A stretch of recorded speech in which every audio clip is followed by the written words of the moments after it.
இப்போ வந்து முட்டை கிரேவியும் கீ ரைஸும் செஞ்சுருக்கோம். இந்த காம்பினேஷன் ரொம்ப நல்லாயிருக்கும். நீங்களும் ட்ரை பண்ணி பாருங்கள். மைல்டாக நம்ம வந்து கீ ரைஸ் வச்சுட்டு நம்ம வந்து முட்டை குழம்பு வைக்கிறப்ப அந்த டேஸ்ட் சூப்பராக இருக்கும். இப்போ வந்து முட்டையை வேக வச்சுக்கிட்டு அதுக்கு தேவையான பொருள் பார்த்துக்கலாம். கொஞ்சம் ஜீரகம், பட்டை, கிராம்பு, ஏலக்காய், பிரிஞ்சி இலை இதெல்லாம் நம்ம எடுத்துக்கலாம். நம்ம வந்து அரிசி வந்து ஒரு உலக்கு வந்து நம்ம வந்து தண்ணியில் ஊற வச்சுக்கலாம். இப்போ வந்து குக்கரில் வந்து கொஞ்சம் நெய் விட்டுக்கலாம். நெய் விட்டு தாளிக்கிறப்ப தான் அது நல்ல கீ ரைஸ் நல்லா டேஸ்ட்டாக இருக்கும். நம்ம கொஞ்சம் இதுக்கு வந்து ஜீரகம் போடணும்.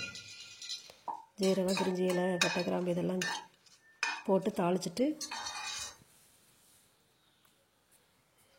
நம்ம வந்து வெங்காயம் வந்து சும்மா கொஞ்சமாக சேர்த்துக்கலாம். கொஞ்சம் வாசனைக்கு 2 பச்சை மிளகா, கருவேப்பிலை இதை மட்டும் நம்ம நல்லா வதக்கிக்கலாம். இந்த மாதிரி நம்ம செய்கிறப்ப வந்து பெரியவங்கலேருந்து குழந்தைங்க வரைக்கும் சாப்பிட்லாம். குழந்தைங்களுக்குலாம் கொடுக்கணும். இந்த மாதிரி நம்ம செஞ்சு கொடுக்குறப்ப நல்லா கொஞ்சம் சாப்பிடுவாங்க நல்லா. இப்போ வந்து நம்ம புதினா இலை ஒரு 5-6 சேர்த்துக்கலாம்.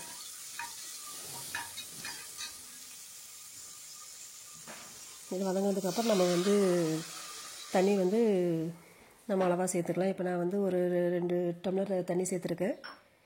நீங்கள் என்ன அரிசி சேர்க்குறீங்களோ அதுக்கு தகுந்த மாதிரி நீங்கள் உங்கள் அரிசிக்கு தகுந்த மாதிரி தண்ணி சேர்த்துக்குங்க. இப்போ இதுக்கு நம்ம வந்து சாதத்துக்கு தேவையான அளவு உப்பு சேர்த்துக்கலாம்.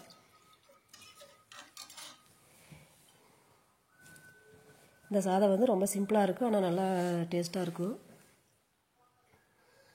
நம்ம தண்ணி கொதிச்சதுக்கப்புறம் நம்ம வந்து அரிசியை சேர்த்துக்கலாம்.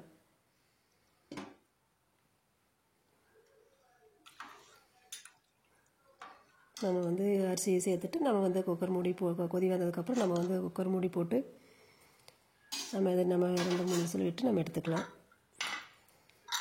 நம்ம சேனல் நீங்கள் சப்ஸ்கிரைப் பண்ணாமல் தான் பண்ணிக்கோங்க. நாங்கள் போடுற வீடியோவில் உடனே வரும்.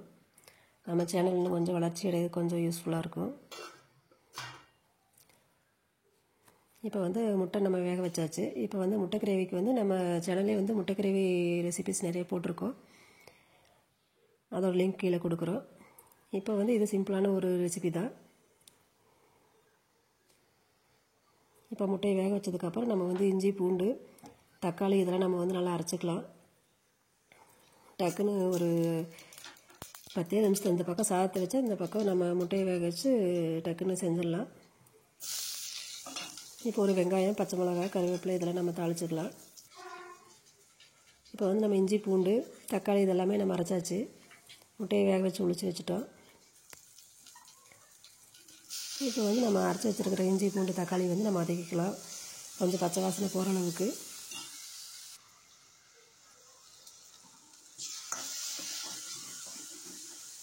நல்லா நம்ம வதக்கினதுக்கப்புறம் நம்ம வந்து கொஞ்சமாக தண்ணி சேர்த்துக்கணும் நமக்கு தேவையான அளவுக்கு. முட்டை குழம்பு ரெசிபியில் நம்ம 2-3 ரெசிபி போட்டிருக்கோம் நம்ம சேனல்லே. நீங்கள் வந்து அதை செக் பண்ணி பாருங்கள். லிங்க் கீழே கொடுக்குறேன். இது வந்து சிம்பிளாக நம்ம இப்போ செய்கிறோம். எல்லாமே நம்ம செய்கிற சமையல் எல்லாமே சிம்பிளாக ஈஸியாகவும் இருக்கும், அதே சமயம் டேஸ்ட்டாகவும் இருக்கும். கொஞ்சம் மஞ்சத்தூள் சேர்த்துக்கலாம். இது வந்து நம்ம வந்து கறி மிளகாத்தூள். இந்த ரெசிபியும் நம்ம வந்து நம்ம சேனல்லே செஞ்சு போட்டிருக்கோம். இந்த மிளகாத்தூள் அரைச்சி வச்சுட்டோம்னா நம்ம வந்து நான்வெஜ் குழம்பு, வெஜ் குருமா எல்லாத்துக்குமே நம்ம சேர்த்துக்கலாம். இப்போ நம்ம வந்து இதுக்கு இது ஒரு 2 ஸ்பூன் நம்ம சேர்த்துக்கிட்டோம். சேர்த்து வதக்கினதுக்கப்புறம் நம்ம வந்து தேவையான அளவு நம்ம தண்ணி சேர்த்துக்கலாம்.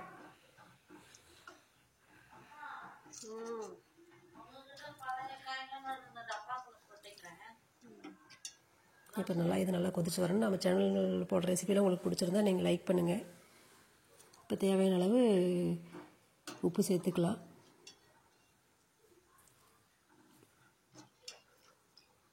நம்ம இந்த கறிமிளகாத்தூள் நம்ம அரைச்சி வச்சுட்டோம்னா நம்ம வந்து வெஜ்ஜு, நான்வெஜ்ஜு எல்லா குழம்புக்குமே டக்குன்னு நம்ம செஞ்சிடலாம்.